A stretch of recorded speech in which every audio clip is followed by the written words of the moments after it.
والصلاة والسلام على أشرف الأنبياء والمرسلين سيدنا محمد وعلى آله وصحبه أجمعين.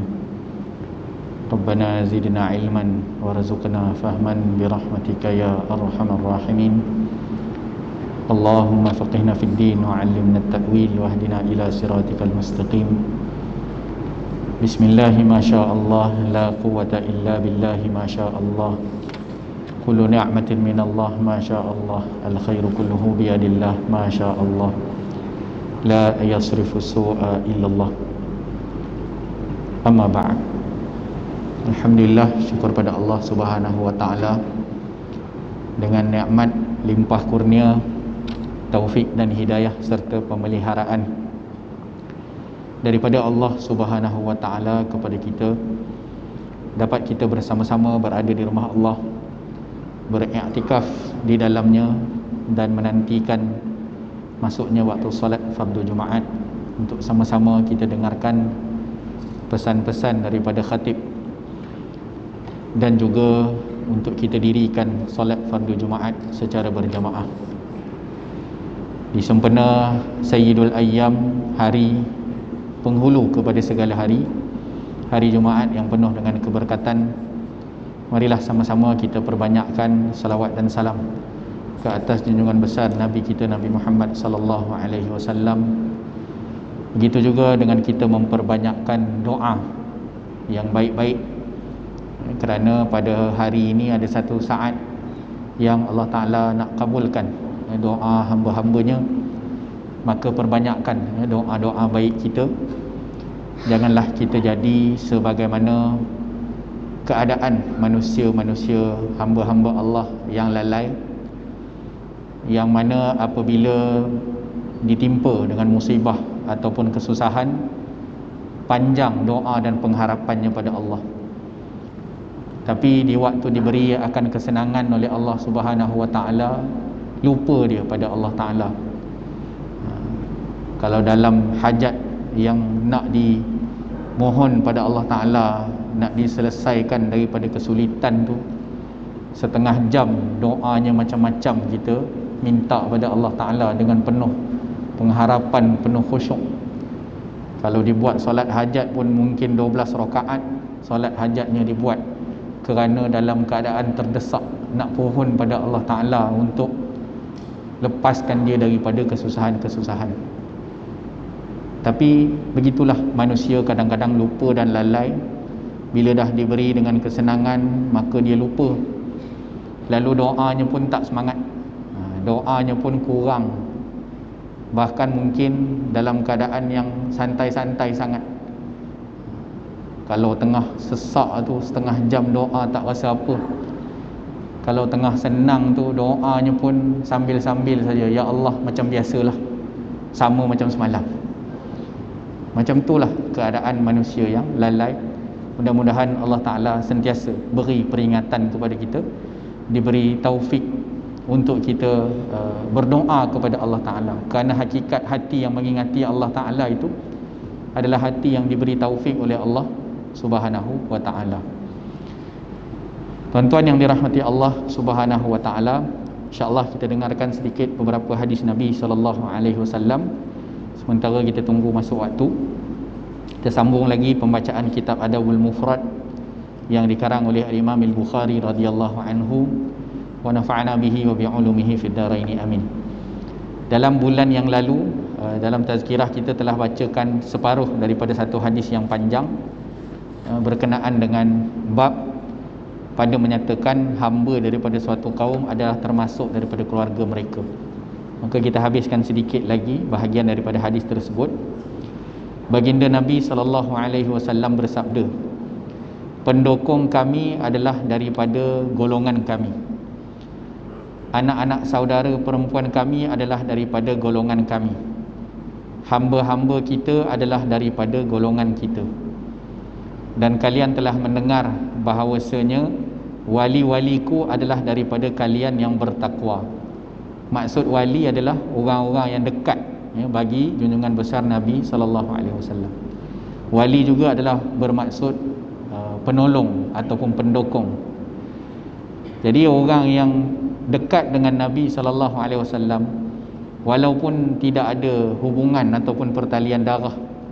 Jadi kita kalau kita nak nasabkan diri kita dengan Nabi sallallahu alaihi wasallam atau nak buat connection dengan Nabi sallallahu alaihi wasallam, maka inilah satu-satunya ruang kalaupun kita tak ada darah keturunan Nabi sallallahu alaihi wasallam, iaitu hubungan ahlut tuqa, ahli takwa. Ya, orang yang bertakwa itu Nabi kata wali-waliku, orang yang dekat dengan aku, pendukung aku, termasuk sebahagian daripadaku, kata Nabi sallallahu alaihi wasallam. Ya, dan pesan takwa ni pun kita tahu dah jadi rukun ya, dalam pesanan khutbah. Rukun khutbah tu adalah pesanan takwa kepada seluruh kaum mukminin. Kalau tak khatib tak bagi pesan takwa tu, tak sah semayang Jumaat kita hari tu, kena tukar jadi semayang Zuhur saja. Jadi satu perkara kewajipan bagi khatib untuk memberikan pesan-pesan takwa. Maka kalau kita nak menasabkan diri kita kepada Rasulullah sallallahu alaihi wasallam, Nabi mengaku jadi golongan dia, Nabi mengaku jadi umat dia, maka kita bertakwa kepada Allah dengan cara melaksanakan apa yang Allah perintah dan tinggalkan apa yang Allah larang. Maka sekiranya kalian bertakwa, kata Nabi sallallahu alaihi wasallam, kalian adalah wali-waliku. Jika tidak, maka kalian ambil perhatian. Maksudnya jangan hanya berbangga-bangga dengan nasab ya, dengan kepimpinan, mungkin mewarisi kepimpinan Rasulullah sallallahu alaihi wasallam. Nasabnya ada darah keturunan Nabi, tapi tidak ada takwa ya. Maka jangan hanya berbangga-bangga dengan perkara itu pula. Jangan pula, kata Nabi, datang manusia dengan amalan-amalan baik mereka pada hari kiamat, sedangkan kalian datang dengan dosa-dosa kalian, lalu semua itu ditolak daripada kalian. Jadi merasa takut amalan ditolak ni adalah satu perkara yang baik. Sebab amalan anak-anak Adam ni bainar raddi wal qabul, di antara diterima ataupun ditolak. Kita ni melaksanakan amalan, banyak amal baik yang kita kerjakan. Harapan kita tu amal baik itu bainar raddi wal qabul lah. Dia masih lagi tertakluk di antara Allah terima atau Allah tolak. Jadi kita harapkan agar amalan kita tu diterima. Jangan kena ada rasa risau lah, amalan kita tu takut buat ditolak. Antara sebab yang menyebabkan doa tertolak, kata Nabi sallallahu alaihi wasallam, adalah yang tidak disertakan dengan selawat. Maka setiap kali kita berdoa ya, sertakan sama-sama dengan selawat Nabi sallallahu alaihi wasallam. Dan antara sebab amalan kita tertolak pula dua sebab. Sebab yang pertama adalah khilafus syariah ya, menyalahi kepada syariat Allah Ta'ala, itu pun tertolak. Yang kedua adalah tidak ada di dalamnya ikhlas, maka itu pun akan tertolak. Ini dua syarat utama qabul amal di sisi Allah Subhanahu Wa Ta'ala. Ikhlas macam mana pun tak kena cara dengan apa yang Allah perintah, tak jadi juga, Allah tolak juga. Semayang Jumaat ni sehari kita buat 6 rakaat, Allah terima. Banyak ni saya buat ni, usahanya bukan sikit. 6 rakaat saya buat, tapi bertentang dengan syariat. Syariat suruh buat 2 rakaat saja. Jadi buat 6 tak kena dengan syariat. Tapi saya ikhlas, tak kenalah ikhlas dekat situ, tak kena tempat dia sebab khilaf syariah. Ikut syariah molek dah, tapi dalam hati ada riak, dalam hati ada takabur, dalam hati ada sum'ah. Buat betul lah, elok dah 2 rakaat, molek dah ya, tapi tujuan nak menunjuk pada orang, terasa diri tu macam orang soleh. Itu hati yang penuh dengan mazmumah, pun boleh jadi Allah Ta'ala tolak juga. Jadi kita takut kalau tak ada takwa itu, apa yang kita lakukan tu jadi sia-sia.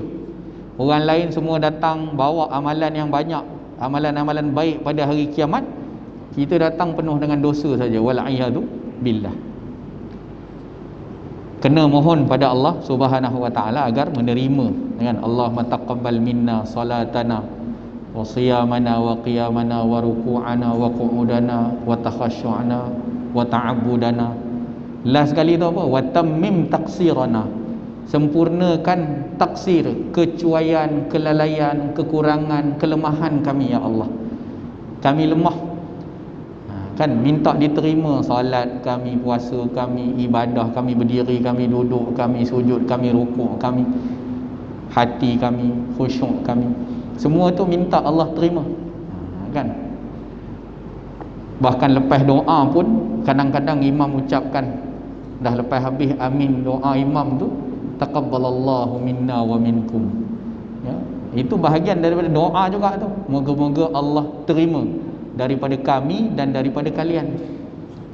Yang tukang doa pun harap doanya diterima, yang tukang aminkan pun harap doa orang yang minta tadi tu, imam tadi tu, diterima. Dan doa imam tu adalah untuk semua, untuk kita juga. Maka kita mengharapkan qabul, ya, daripada Allah Subhanahu wa ta'ala, dan disempurnakan kekurangan-kekurangan kita sebagai hamba yang lemah di sisi Allah Subhanahu wa ta'ala. Kemudian Nabi SAW menyeru, lalu bersabda, wahai manusia, sambil baginda mengangkat tangan baginda SAW dan meletakkannya ke atas kepala-kepala kaum Quraisy. Wahai manusia, sesungguhnya kaum Quraisy adalah pemegang amanah. Jadi ini adalah sabdaan Nabi SAW, al-a'immah min Quraisy. Nabi kata ini orang-orang Quraisy ni akan jadi penyambung legasi aku, akan jadi pemegang amanah. Ya, dan hadis inilah yang dibangkitkan semula oleh Sayyidina Abu Bakar Siddiq radhiyallahu anhu ketika mana para sahabat berkhilaf tentang siapa yang akan mengambil tampuk kepimpinan setelah wafatnya Rasulullah sallallahu alaihi wasallam.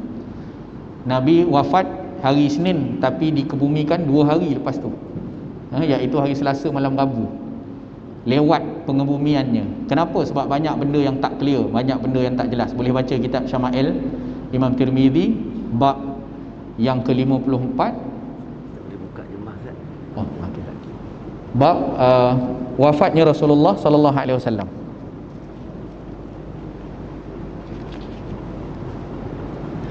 Jadi dalam kitab Syama'il Imam Tirmizi rahimahullah dinyatakan bab wafatnya Nabi sallallahu alaihi wasallam. Sahabat ni jadi confused banyak benda. Siapa yang akan ganti tampuk kepimpinan Nabi sallallahu alaihi wasallam? Di mana nak dimakamkan Rasulullah? Adakah nak disolatkan jenazah Nabi sallallahu alaihi wasallam? Macam mana cara nak solat? Nak dibawa, nak dimakamkan di mana? Macam-macam persoalan.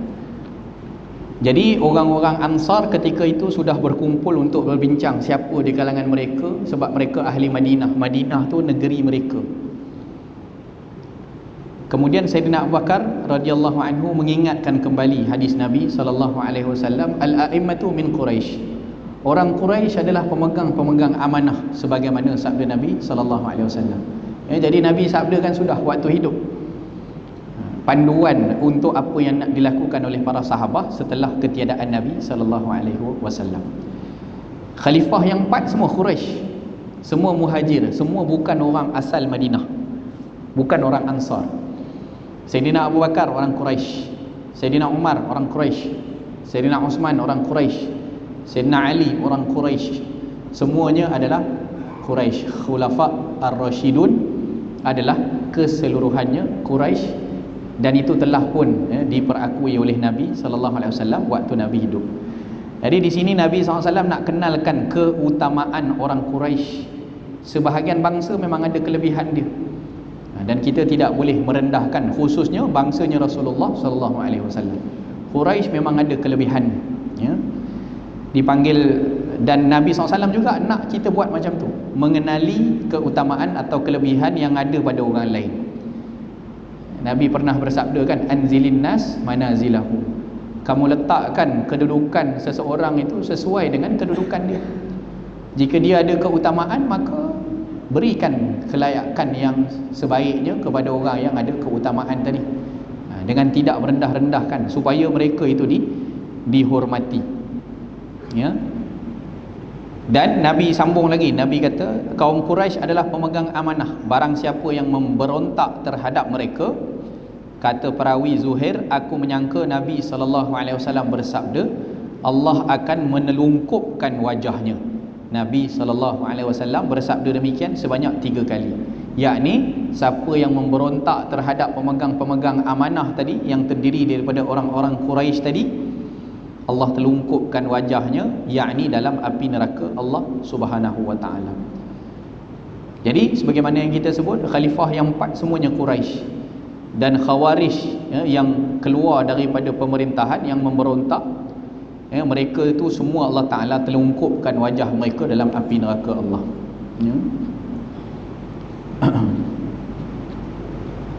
Sayyidina Umar radhiyallahu anhu dibunuh oleh seorang Majusi.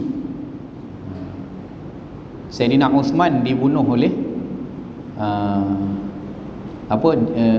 pengikut kepada Yahudi di Yaman, Abdullah bin Sabah, ajak penduduk Mesir untuk memberontak lawan kepada Sayyidina Uthman. Jadi sebelum zaman Sayyidina Umar itu, pintu-pintu fitnah masih tak banyak yang terbuka. Lepas daripada zaman pemerintahan Umar radhiyallahu anhu, banyak pintu-pintu fitnah yang terbuka. Boleh kita bacalah dalam sejarah Islam. Khalifah-khalifah pun tidak terlepas mereka itu daripada ancaman-ancaman, dan akhirnya membawa kepada pembunuhan mereka. Hadis yang berikutnya, bab 41, babu man ala jariyataini aw wahidah. Bab pada menyatakan orang yang menanggung 2 orang ataupun seorang anak perempuan. Wa bihi ilaihi qala hadatsana Abdullah ibn Yazid qala hadatsana Harmalah ibn Imran Abu Hafsin At-Tujaibi an Abi Ushanah Al-Ma'afiri an Uqbah ibn Amir radhiyallahu anhu qala sami'tu Rasulullah sallallahu alaihi wasallam yaqul man kana lahu 3 banatin wa sabara 'alayhinna wa kasahunna min jidatihi kunna lahu hijaban minan nar. Daripada Uqbah ibn Amir radhiyallahu anhu berkata, aku telah mendengar Rasulullah sallallahu alaihi wasallam bersabda, barang siapa yang ada baginya 3 orang anak perempuan. Jadi Nabi sabdakan 3 ni aqallul jama', bilangan yang paling sedikit dalam banyak. Dia kalau nak kira dalam bahasa Arab ni, 1 mufrad, 2 dia panggil musanna, double, kemudian 3 ke atas tu dipanggil jamak. So yang paling sikit dalam banyak adalah nombor 3. Sebab kalau nak sebut dengan bilangan ni susahlah kan. Nanti lagi sebut 3, orang tanya 4, orang tanya 5, orang tanya 6. Dan di sini kita tahu tarajum ataupun bab yang disusun oleh Imam Bukhari ini menunjukkan kefaqihan beliau dalam penyusunan ataupun fiqhul Bukhari. Hadis ni sebut 3. Tapi dalam bab tadi, man ala jariyataini aw wahidah, siapa yang tanggung seorang ataupun 2 orang anak perempuan. So nak bagi tahu, walaupun hadis sebut 3, 2 pun masuk juga, 1 pun masuk juga. Kalau tak, nanti orang yang ada 3 anak perempuan terapung je lah, rasa maknanya aku ada peluang. Yang 2 anak perempuan, saya macam mana Rasulullah? Saya 2 orang tak dapat 3 lagi. Saya seorang aja, macam mana Rasulullah? Saya 4, saya 5. Jadi Nabi sebut yang paling sedikit dalam banyak untuk menunjukkan kebiasaan lah. Kebiasaan yang lebih daripada itu tentu lebih lagi lah. Dan 1 dan 2 pun termasuk sebagaimana tarajum Imam Al-Bukhari. Jadi sabda Nabi SAW, barang siapa yang baginya 3 orang anak perempuan, ada Allah Ta'ala bagi kurnia pada dia anak perempuan 3 orang, dan dia bersabar terhadap mereka, yakni karenah mereka, dan memberikan mereka pakaian daripada hartanya. Sabar nak didik anak perempuan ni bukan senang. Pakaiannya pun tak macam kita. Orang lelaki kalau selai je, jalan aja dia. Orang perempuan macam-macam, pakaiannya nak kena dijaga, auratnya lebih mudah terdedah daripada orang lelaki. Orang lelaki elok-elok aja tutup, pakai seluar sekeping, baju sekeping, t-shirt ataupun kemeja, dah selesai dah. Orang perempuan kalau buat lebih kurang, tak cukup, tak tutup auratnya, kalau dah tutup pula jarang pula, nak kena ditengok, nak kena dijaga. Dah elok tutup penuh, kemudian jarang pun tak jarang, ketat pula, ikut bentuk badan pula. dah elok jarang pun tidak, ketat pun tidak, tutup pun sempurna, warnanya pula menarik perhatian lelaki ajnabi. Jadi banyak perkara sebenarnya kalau orang perempuan ni yang nak dijaga. Bukan mudah lah seorang ayah kan nak jaga anak perempuan, karenahnya pula macam-macam. Tapi dengan ini berita gembira lah bagi orang yang jaga amanah ni betul-betul, maka sabda Nabi SAW, mereka akan menjadi pendindingnya daripada api neraka. Anak-anak tu sebab dia sabar membesarkan dia, mendidikkan dia dengan elok. Dan ini sebenarnya bercanggah dengan adat jahiliah yang pada ketika itu membunuh anak perempuan. Jadi Islam datang mengangkat darjat wanita. Anak-anak ni jangan dibunuh, anak perempuan kamu bela. Kamu bela elok-elok, jaga dia elok-elok, anak-anak ni akan jadi pendinding kamu daripada api neraka Allah. Akan jadi hijab kamu. Jadi Nabi SAW nak bagi tahu bahawa adat jahiliah yang menganggap anak perempuan ni sebagai satu kesialan adalah satu perkara yang salah. Bahkan datangnya Islam mengangkat darjat wanita di sisi agama. Ada sebab lah kenapa disuruh tutup, kenapa disuruh jaga aurat, kenapa untuk jaga maruah kaum wanita ni, tidak dipamerkan murah-murah di khalayak ramai. Dia untuk suami dia saja. Bahkan kalau kita jaga anak perempuan ni dengan rasional semata-mata, nescaya takkan ada orang yang nak bela anak perempuan dia. Sebagaimana kata Syekhina Syekh Yusuf Bakhur Al-Hasani hafizahullah ta'ala, kalau seseorang besarkan anak perempuan dia dengan semata-mata logik dan rasional, maka takkan ada orang yang nak besarkan anak perempuan dia. Sebab apa? Dibagi pendidikan elok-elok, dijaga sampai dia besar, akhirnya dia tinggalkan ayah dia, diserahkan kepada seorang lelaki yang tak siapa-siapa, maksudnya orang lain lah, suami dia kan. Apabila dia berkahwin, akad nikah tu, wali tu serah anak perempuan dia kepada suami tu, yang mana apa saja yang diberi sebelum itu sudah diambil alih oleh lelaki lain. Kita kalau bela sesuatu benda yang kita tahu, kita pasti benda tu akan diserah pada orang lain. Kalau benda tu mungkin kita buat lebih kurang, aku nak jaga buat apa, benda pun nanti aku kena bagi kat orang lain juga. Tetapi sebenarnya kita jaga anak, kita besarkan anak bukanlah sekadar semata-mata dengan logik dan rasional, tapi di dalamnya juga ada ibadah kita pada Allah Ta'ala, amanah. Kerana anak tadi diberikan oleh Allah Ta'ala kepada kita sebagai amanah. Kalau baiklah anak perempuan kita, sebagaimana kita pada hari ini berada pada kedudukan kita kerana dilahirkan oleh mak kita yang merupakan seorang wanita. Jadi anak perempuan kalau dibela, dididik elok-elok, dia besok jadi mak. Dan bila dia jadi mak, dia akan menyambung legasi, melahirkan orang-orang yang baik, sebagaimana mak kita melahirkan kita dan membesarkan kita jadi orang baik dan orang yang hidupnya bagus. Maka kesinambungan itu patut berterusan, berterusan. Dan kita tahulah di sini bahawa yang penting sebenarnya bukanlah yang membezakan lelaki atau perempuan, tapi takwanya. Takwa. Besarkan anak lelaki tidaklah sebesar cabaran membesarkan anak perempuan, walaupun dua-dua ada cabaran dia masing-masing, dan kedua-duanya juga amanah daripada Allah Subhanahu wa Ta'ala. Cumanya kesabaran itu dibalas oleh Allah Subhanahu wa Ta'ala. Penat di dunia besarkan anak perempuan, tahu-tahu bagi pada orang saja, bagi pada suami dia, yang kita harapkan suami dia pula lah sambung apa yang kita jaga anak-anak kita waktu dia kecil sampai dia besar.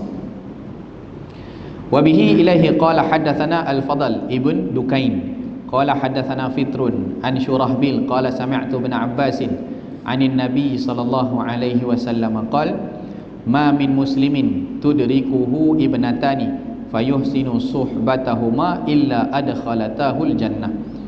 Daripada Syurahbil berkata, aku telah mendengar Ibnu Abbas radhiyallahu anhuma daripada Nabi sallallahu alaihi wasallam, baginda bersabda, tidaklah seorang muslim yang mempunyai dua orang anak perempuan lalu dia menjaganya dengan baik, melainkan keduanya akan memasukkannya ke dalam syurga.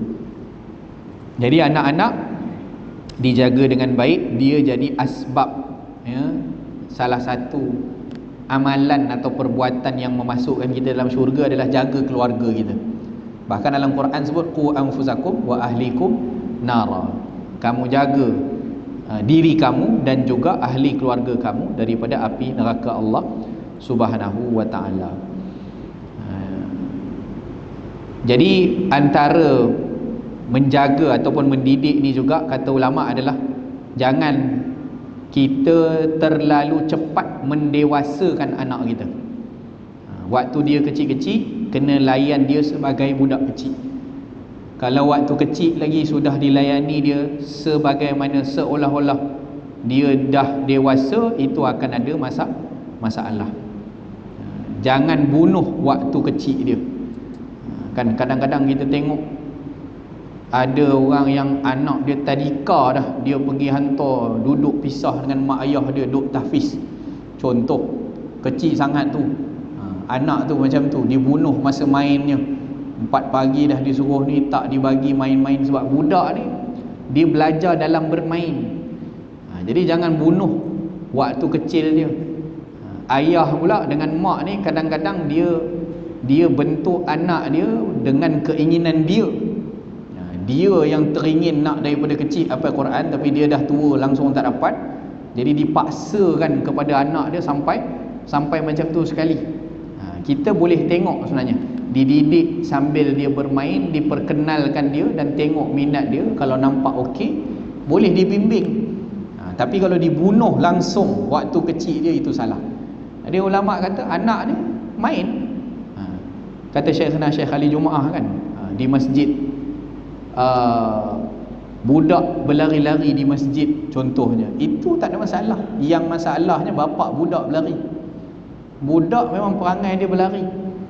Bila dia hidup dalam suasana di masjid waktu dia kecil, besar-besar besok kalau hanyut dia ke mana-mana pun dia tahu tempat balik, sebab dia sudah pernah dibawa ke masjid.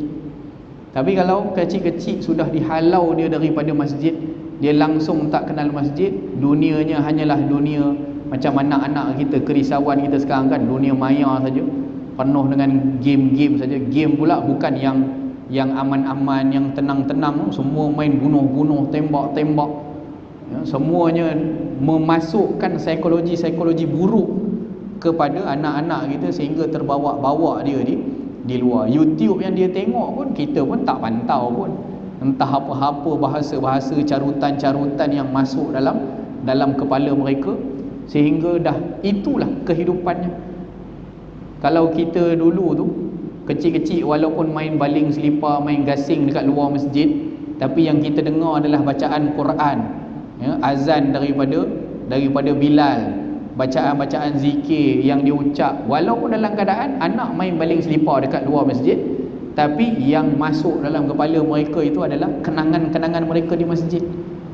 Maka orang yang begitu, kalaupun dia hanyut, insya-Allah kata Syekhna akan kembali balik semula dia ke masjid. Tapi orang yang tak pernah ada pengalaman dengan masjid, susah. Dia tak tahu tempat mana nak balik. Kan, dia tak tahu tempat mana nak balik. Kadang tadika dah dihantar tuition kan. Tadika dah dihantar tuition, kita tengok kesian budak tu. Budak tu kalau disuruh ngaji sikit-sikit tu okeylah kan, pergi hantar mengaji Iqra, bagi boleh baca Quran, itu memang kena dididik lah. Daripada satu sudut yang dia la ifrat wala tafrid kan. Agama kita ni agama sederhana, jangan melampau lah. Jangan melampau sangat dan jangan cuai sangat. Yang cuai sangat pun ada juga, langsung tak dibagi pendidikan agama pada anak-anak, langsung tak dihantar mengaji, itu satu hal juga. Kan, satu hal pula. Jadi bersederhana sahaja. Kata ulama, psikologi lah seseorang yang banyak main dengan anak ataupun bergaul dengan anak ni akan jadikan anak tu kasih, ya, pada ayah dia bila dah besar. Kalau kita tengok pun sekarang ni, dulu jarang dengar lah, walaupun mungkin ada, tapi sekarang ni dah menjadi-jadi kan, kes sumbang mahram. Kalau kita tengok hadis-hadis Nabi SAW, Nabi suruh didik, Nabi suruh jaga anak perempuan, macam mana kita boleh terfikir Yang dulu hanya dalam pepatah sahajalah, haruan makan anak kan. Haruan makan anak ni. Sekarang ni bapak-bapak pandang anak perempuan yang patut jadi amanah yang dia besar, yang dia besarkan, yang dia jaga tu, dia boleh pandang anak perempuan dia sendiri dengan pandangan hawa nafsu. Jadi daripada mana sebenarnya datang benda tu? Daripada psikologi tadi. Maksudnya anak tu, ayah tu tadi, dia membesarkan anak dia dalam keadaan, maknanya dia tak bergaul dengan anak dia dengan baik pada waktu anak dia kecil. Maka apabila anak dia tumbuh dewasa, dia pandang anak dia sendiri pun dengan pandangan hawa nafsu. Tapi kalau dia dah bergaul dengan anak dia pada waktu kecil, dengan dia bermain-main dan sebagainya, jadi rasa kasih kepada anak itu akan berbeza. Dia tak akan nampak macam mana dia pandang perempuan lain. Berlaku sumpah mahram tu pasal apa? Sebab dia tak rasa tu anak dia.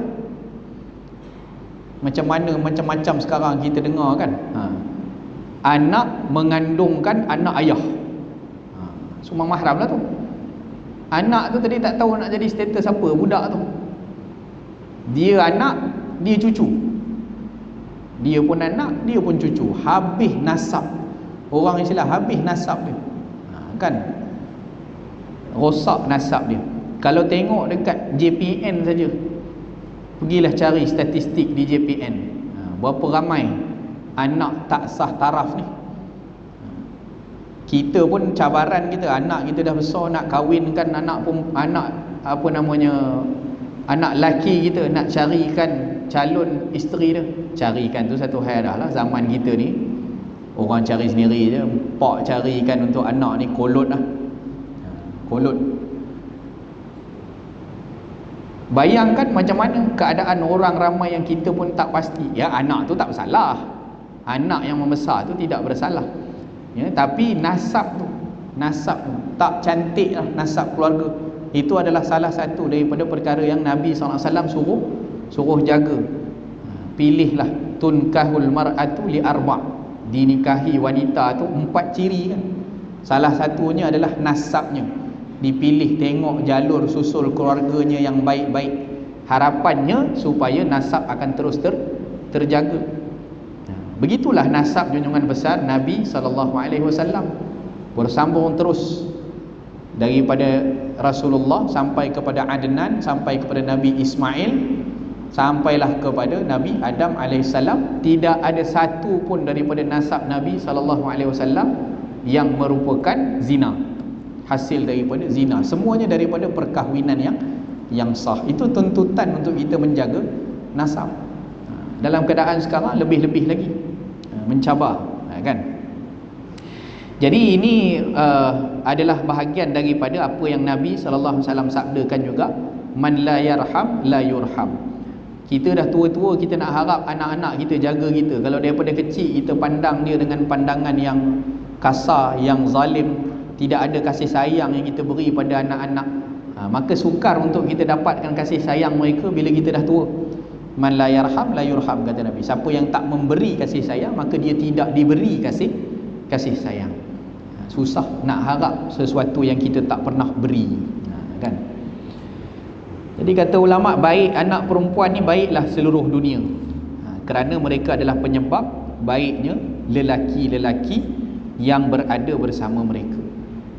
Dua penasihat lelaki kan, yang memainkan peranan penting dalam keputusan yang akan dibuat oleh seorang lelaki. Yang pertama adalah isterinya, yang kedua adalah rakannya. Dua orang lelaki, dia dengar cakap kawan dia, dua ni penasihat utama hidup seorang lelaki, ya, dan juga yang akan menyebabkan dia jadi baik kawan dia, yang akan menyebabkan dia jadi baik isteri dia. Itu kekuatan seorang lelaki, dua orang penasihat tadi. Jadi kena jaga anak. Ini kadang-kadang kita pun seriau tengok orang sekarang, anak perempuannya tu dia boleh pesan pula bagi dekat power dia kan, kendong power dia, kendong anak perempuan dia, pesan tolong tengok-tengokkan anak makcik ya. Ditengok sungguh lah kawan tu. Luar dalam dia tengoknya, atas bawah depan belakang. Diberi pula izin lelaki macam tu entah ke mana-mana. sukar nak kawal anak-anak perempuan. Jadi sebab tu Nabi SAW bagi satu galakkan kepada kita, amanah ini jika ditunaikan betul-betul, dia dapat jadi penyebab kita masuk neraka, penyebab kita masuk syurga, ya, dan menjadi pendinding kita daripada api neraka. Sebab syurga ni mahal tuan-tuan, nak masuk dia bukan dengan semudah-mudah. Jadi kena ada pengorbanan dulu di dunia ni. Antara pengorbanannya bela anak, besarkan anak, bagi tarbiyah pada anak elok-elok, kurniakan didik agama pada dia dengan baik. Nanti insya-Allah dia akan jadi anak soleh-solehah. Kita pun dapat bahagian daripada doa mereka. Hatta daripada kebaikan-kebaikan yang dilakukan oleh mereka pun kita akan dapat pahala sahamnya. Okey. Wa bihi ilaihi qala hadatsana Abu Nu'man qala hadatsana Sa'id ibn Zaid qala hadatsani Ali ibn Zaid qala hadatsani Muhammad ibn al-Munkadir anna Jabir ibn Abdullah haddatsahum qala Rasulullah sallallahu alaihi wasallam man kana lahu thalathu banatin yu'wihinna wa yakfihinna wa yarhamuhunna faqad wajabat lahul jannah albattah. Faqala rajulun min ba'dil qaum wa thintain ya Rasulullah qala wa thintain. Jabir bin Abdullah radhiyallahu anhu berkata, telah bersabda Rasulullah sallallahu alaihi wasallam, barang siapa yang ada baginya 3 orang anak perempuan, dia melindungi mereka, mencukupkan keperluan mereka, menyayangi mereka, maka wajiblah baginya syurga. Macam kita sebut tadilah, ya, kerana pengorbanan kesusahan yang kita hadapi itu diganjar dengan balasan di syurga. Lalu telah berkata seorang lelaki daripada orang ramai yang hadir. Ni mesti ada punyalah orang yang jenis macam ni kan, literal. Bila dia dengar Nabi sebut 3, trigger dia. Kalau 2 orang macam mana Rasulullah? Sekiranya 2 orang bagaimana ya Rasulullah? Maka Rasulullah sallallahu alaihi wasallam menjawab, dan juga 2 orang. 2 orang pun masuklah. Kan disebut 3 tu kebiasaannya bila ramai ni lebih mencabar, ya, untuk kita pelihara, untuk kita jaga. Jadi hadis ini rasa dekat sangat dengan diri saya sendirilah, sebab memang anak saya 3 orang perempuan. Allah Ta'ala kurniakan 3 orang perempuan, seorang lelaki. Kan itu pun mencabar jugalah. Jadi dibekalkan mereka itu dengan bekalan sekurang-kurangnya, sebab kita pun pastilah, ya, bahawa anak-anak kita bukan 24 jam akan berada di depan mata kita. Jadi apabila kita bekalkan mereka dengan ilmu-ilmu kehidupan, ya, jangan lupalah bekalkan mereka dengan ilmu kehidupan. Pesan-pesan tu penting. Kan selalu orang sebut, terutama dalam untuk jaga diri dan maruah orang-orang perempuan ni kan, kalau ada lelaki bergurau-gurau benda-benda yang ke arah tak elok, tahu kena ajar dia supaya dia dapat tepis dan tapis. Kan orang lelaki sebut kamu macam ni ada kawan-kawan lelaki nak main peluk-peluk lah, apalah. Kat sekolah sekarang macam-macam, orang terdedah dengan macam-macam benda. Pergi sekolah dengan kawan-kawan sekelas pun dia bawa bergurau, sebut-sebut, ya, cuba nak sentuh private part. Itu semua gangguan-gangguan seksual yang kita kena ajar anak-anak kita. Kalau ada orang buat macam ni, ini jahat, ini tak boleh, ini itu ini. Jadi kena pesan, ya, daripada awal. Dia kadang-kadang kita pesan, dia budak-budak dia absorb lah, kan, dia absorb. Macam saya cakap pada anak saya, ni tak boleh ni pegang punggung orang perempuan ni, tak boleh, kan, cakap pada anak lelaki saya. Time isteri saya basuh berak anak yang kecil, baby tu, dia berjalan lah sebenarnya. Dia tanya, tu Umi pegang punggung adik. Kita pesan tu untuk keadaan di luar. Jadi maknanya dia ingat daripada satu sudut, dia ingat pesan kita tu, yang ini adik Umi memang kena basuh, dia tak boleh urus diri lagi. Yang ini kamu kalau dengan kawan-kawan apa semua. Jadi bila datang pertanyaan macam tu, maknanya dia berjalan. Pesan kita tu satu ketika dulu kita pun lupa, kita kadang-kadang pernah pesan, tapi kena dipesan supaya mereka alert dan mereka tahu, ya. Dan anak-anak ni kena dibekalkan lah, ya, dengan ilmu survival dalam kehidupan. Kalau orang lelaki kena ajar dia sikit lah jadi lelaki, kan. Kalau orang perempuan kena diajar jugalah kemahiran dia perempuan. Orang Minang dulu dia ada adat, dia nak keluar kampung merantau, orang lelaki kena belajar silat, ilmu pertahanan diri, dan juga dia dapat mempertahankan perempuan. Dan orang perempuan kena pandai masak rendang. Masak rendang tok, maknanya ilmu kehidupan lah kan. Maksudnya bukan rendang lah, kena pandai masak lah, tak semestinya rendang lah kan. Sehari goreng telur pun tanya macam mana nak pecahkan telur, kan jenuh. Ada yang tanya masak Maggi pun tak tahu masak Maggi macam mana, kan. Itu jenuh lah. Hidupnya dengan dipenuhi, mana taknya dekat rumah bibik 16 orang, bibik lagi ramai daripada anak 2 orang, bibik 16. Jadi semuanya dibuat sampai dia tak ada kemahiran untuk hidup. Terutama anak perempuan. Anak perempuan kalau besar mana pun pangkat dia CEO, balik ke rumah dia kena masuk dapur juga, ya, kena masak juga sikit untuk anak-anak dia, bagi air tangan pada anak-anak dia, ya, untuk untuk buang ego tadi, ya, dengan anak-anak. Kita besarkan anak-anak, tidak membesarkan mereka dengan ego. Jadi diajar dengan kemahiran. Kita pun macam itulah, anak-anak dulu, mak ayah kita dulu pun kita boleh start buat kerja sikit, mak ayah kita minta tolong kan. Mula pandai angkat kain dekat ampaian, dah ada tinggi sikit boleh capai kain, mak pergi suruh, petang kerang pergi kutip tu, mak dah sidai tadi, pergi angkat kain dekat ampaian. Yang dah boleh start basuh pinggan, basuh cawan, dia ajar basuh pinggan, basuh cawan. Mula-mula tu macam tu lah, suruh dia basuh pinggan, sungguh pinggan saja, mangkuk dia tinggal, cawan dia tinggal, sudu dia tinggal, garpu dia tak basuh. Maksud basuh pinggan tu semua yang ada dalam sinki lah. Kau pun sama je perangai dengan bapak kau, bapak pula kena, kan. Jadi masalah juga. Itulah dia yang kita dapat bincangkan. Mudah-mudahan Allah Ta'ala kurniakan taufik, kurniakan kebaikan pada kita, dipelihara, ya, ahli keluarga kita, terutama dalam fitnah-fitnah akhir zaman yang banyak ini. Mudah-mudahan Allah Ta'ala pelihara daripada segala fitnah yang zahir, daripada yang batin, ya, dan juga untuk kita dijadikan, diberi bimbingan untuk kita tunaikan amanah kita, apa saja yang Allah bagi pada kita, daripada harta, daripada anak-anak, ya, daripada ahli keluarga, daripada kerja-kerja kita, dan apa sahaja yang diberi sebagai amanah, untuk sentiasa dibantu oleh Allah Subhanahu wa taala. Wallahu taala a'la wa a'lam wa azza wa jalla.